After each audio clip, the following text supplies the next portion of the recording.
So I'm getting ready for a long bike tour here. I'm going to do an 8-day bike tour. I live in Fremont, California, near San Jose, so I'm going to bike basically from San Jose down to Ventura, possibly down to Malibu and back. I think I could get down there in 4 days and then back in 4 days. And it's about like 380 miles or something each way. So I'm planning on about 100 miles a day, an 8-day round trip. I've done some work on the bike. I degunked the chain, I degreased it and put some fresh lube on it. And I also degreased the sprockets, especially that rear sprocket, which got pretty gross.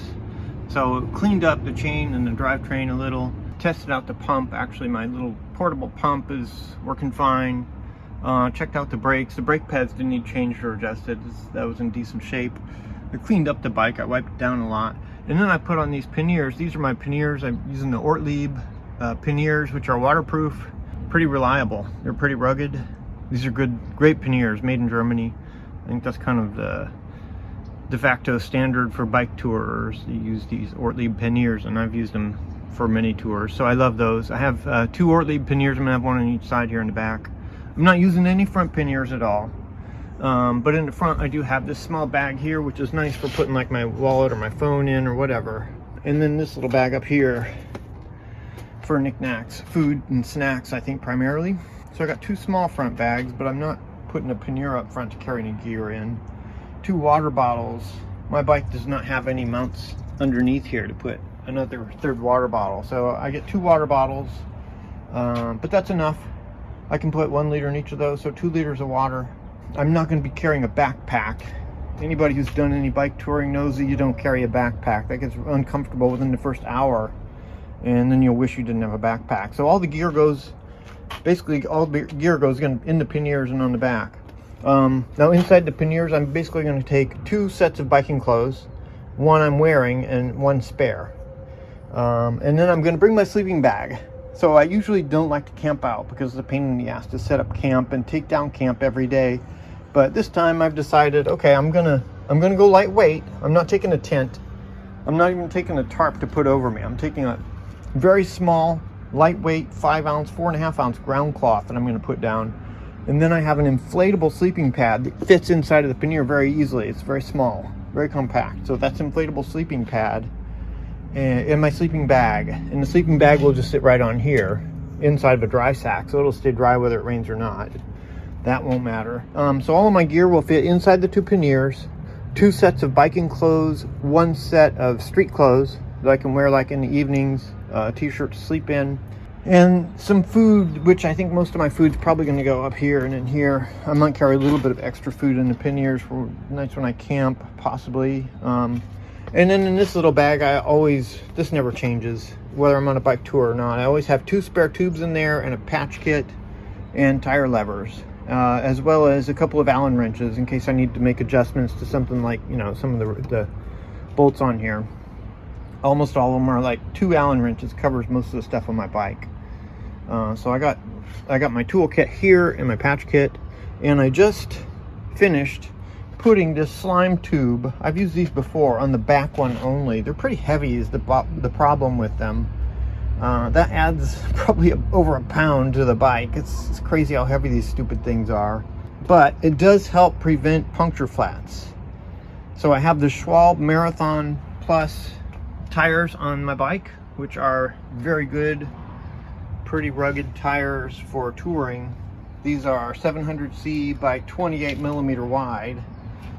So they don't really go on gravel too good, and they definitely don't go on dirt roads, but they're pretty comfortable and pretty rugged for just touring on roads and stuff. But this is really a road bike, so I don't intend to do any gravel or dirt roads. I usually avoid that at all costs, but I could struggle down a short gravel stretch if I need to on these tires. So 2.8 centimeter wide. And again, those are the Schwalbe Marathon Plus. Those are really good tires, really good. They're pretty flat resistant already. You seldom get flats with those, but the rear tire seems to get puncture flats sometimes, and these slime tubes are great at preventing puncture flats. So if you ever get wire flats from truck tires, these prevent wire flats really well.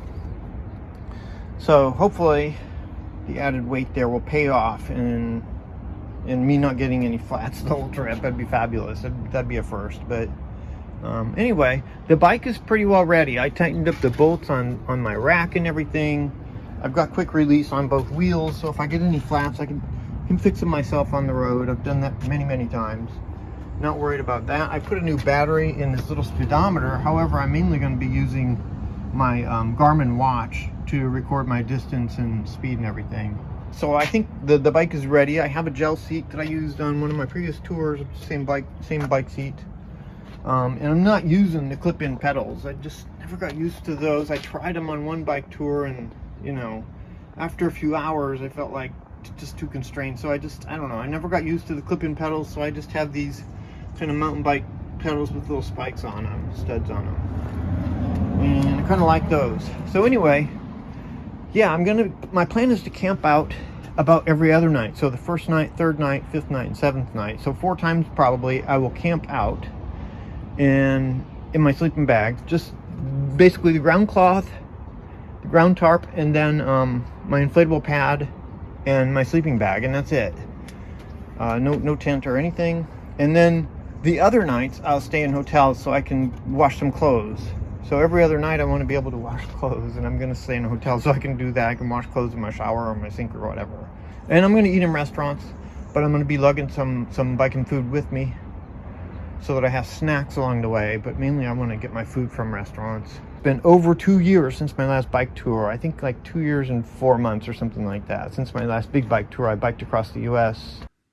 So my route is going to look roughly like this. I'm going to start from home, and ideally I would have liked to take this Pacific Coast Highway, US 1, down the coast, which is the prettiest section from Monterey down to San Luis Obispo along the coast. But due to a landslide from some rain last winter, this is closed around Lucias, which is like the midpoint. And this is all mountains here in between, so there's no cutting across. If you come to a road closure, you got to double all the way back. So I'm not going to take the risk that I can't get through. I don't think I can. The road is closed. I probably, even on a bike, I don't think I'll be able to get through. So I'm not going to do the Carmel Monterey, the Big Sur section of the highway. Instead, I'm going inland, and I think I'm going to get down about as far as Ventura, maybe down to Malibu before I turn around.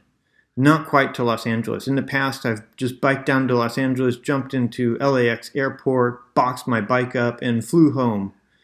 And that worked out really well. But this time, I'm going to do something different. I'm going to do a round trip. So I think that is about probably just under 400 miles. I think I can get down there in 4 days and back in 4 days. So looking a little closer at the route, I'm going to start from home in Fremont, California, and bike through San Jose, straight down frontage roads for 101, not on 101. Frontage roads, basically Monterey Highway, goes parallel to 101 down to Gilroy, and then from there down 25, which I think is a state road. And then I'm going to cut across towards 101 again, around King City. By the way, I'll pass Pinnacles National Park up here, right there. That'll be the end of day 1. That's about 100 miles down to Pinnacles, or a little beyond it possibly. So that's going to be about 100 miles ride to get down to Pinnacles on day 1. Day 2, again, I'm not going to be on 101, but I'll be kind of paralleling 101 on frontage roads and parallel roads.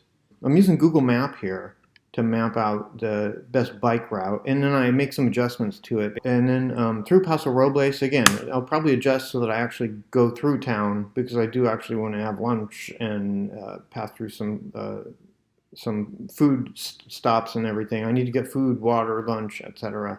So I actually don't want to dodge town like Google would have me do.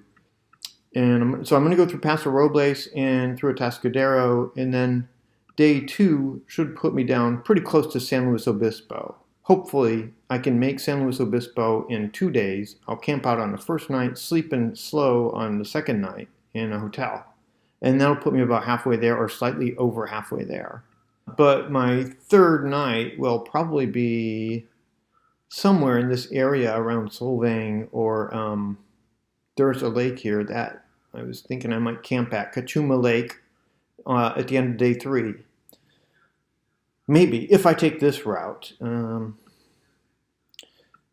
then day 4, I can get down to Ventura. I'm going to pass through Santa Barbara, which is a beautiful town. This whole section here, Carpinteria, is really nice. Summerlands, these are beautiful towns. This is a beautiful section of the coast.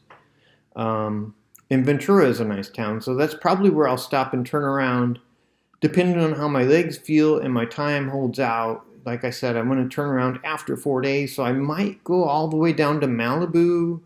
It'd be wonderful if I could go down to Malibu and come up Topanga Canyon through here and then come back. I don't know, City Streets 101. I don't like riding on 101, but I think there are city streets through there that I could take. So it would be cool to go down to Malibu and take Topanga Canyon, which is a really pretty ride. But anyway, at a minimum, I'm going to get down to Ventura, spend a night there in a hotel, and come back. But hopefully I'll get a little farther. I simply can't make it to Los Angeles or Santa Monica. So it should be like a 750-mile round trip, I think. But that's the route I'm planning. I think it's going to be fun. My gear looks like this. I need to fit everything inside of my 2 panniers. So I'm not taking a lot of stuff. I'm traveling pretty light. And also there's a lot of hill climbing, 4,000 feet a day of climbing. So we don't want to have a heavy bike here. And you just don't need a lot of stuff anyway. So I'm not going to be spending a lot of time walking around town or sightseeing or anything. It's really just a biking tour. So primarily I'm taking bike clothes. So this is what I'm going to bring, excluding what I'm going to wear. So the bike itself and what I'm going to wear is not included in this. But look, so my sleeping system, I have a sleeping bag and a dry sack, a sleeping pad that's inflatable, ground tarp that's extremely lightweight, and a small inflatable pillow. And this is in ounces. So the heavy item here is a sleeping bag that weighs 35 ounces, and that pad weighs 18 ounces. So my sleeping system, that was 62 ounces. That's about 4 pounds. That's kind of heavy on the sleeping bag and the pad. I think it's ridiculous, but I don't want to go out and buy expensive new gear just for, ultralight. The panniers also are pretty heavy, but these are rugged German-made panniers, and they're waterproof, and you don't want to have crappy panniers when you're on a bike tour that fall apart. I've actually had that happen before. So this is an investment in weight that pays itself off. Everything else here is pretty light except for this stupid lock. Man, I hate carrying the lock because I almost never use it because I don't consider it secure enough to leave the bike there for any extended period of time, only for a few minutes while I'm in a store, right? But if I don't take the lock, then I'm going to need it. So, in a hotel, I always bring my bike inside at night. I would never leave it outside. But anyway, I hate to have to bring this stupid lock. It weighs almost 1.5 pounds, but I got to have it. So, anyway, that's that. But that's bike stuff. I have, including the panniers and bags that are not on the bike, headlights and taillights. And then clothing there's not a lot of clothing here. Spare set of biking clothes, a beanie to keep me warm either in the cold mornings or at night, spare pair of sunglasses, and then one set of street clothes, which you can see my budget for weight on street clothes is also very small. These are not jeans because jeans would weigh twice as much. But yeah, a pretty lightweight set of street clothes, a couple pairs of underwear, a lightweight fleece jacket that weighs just over 1 pound in case it gets chilly, because the lows are around 50. And that's pretty much it. So my total weight that I'm going to be, including the panniers and bags and my headlights and taillights and all that kind of stuff, is just over 14 pounds. So pretty light in terms of my weight budget. I may add a few other small items last minute, but I think that's mostly pretty much it. And that includes my sleeping system, so, which is alone 4 pounds. And then on top of that, I do need to add food and water. So food and water are going to put this up around 20 pounds of gear, including food and water, plus the bike itself. And the rack is already on the bike. The rear rack, it's aluminum. It's pretty light, but that's already on the bike. And then the other thing that's already on the bike is my my patch kit and spare tubes. So I showed you those already. But yeah, the bike plus food and water plus all my gear of 14.4 pounds of gear is what I'm going to be taking with me and what I'm wearing. I didn't include what I'm wearing, but I'll have one set of bike clothes on my body that's not included in this weight budget. And the clothes on my body will probably most of the time include my rain jacket, because if I take it off, I usually just tie it around my waist. So I have a lightweight rain jacket that I'll also take with me, and my helmet. And that's it. That's my gear. So it's a pretty skimpy amount of gear.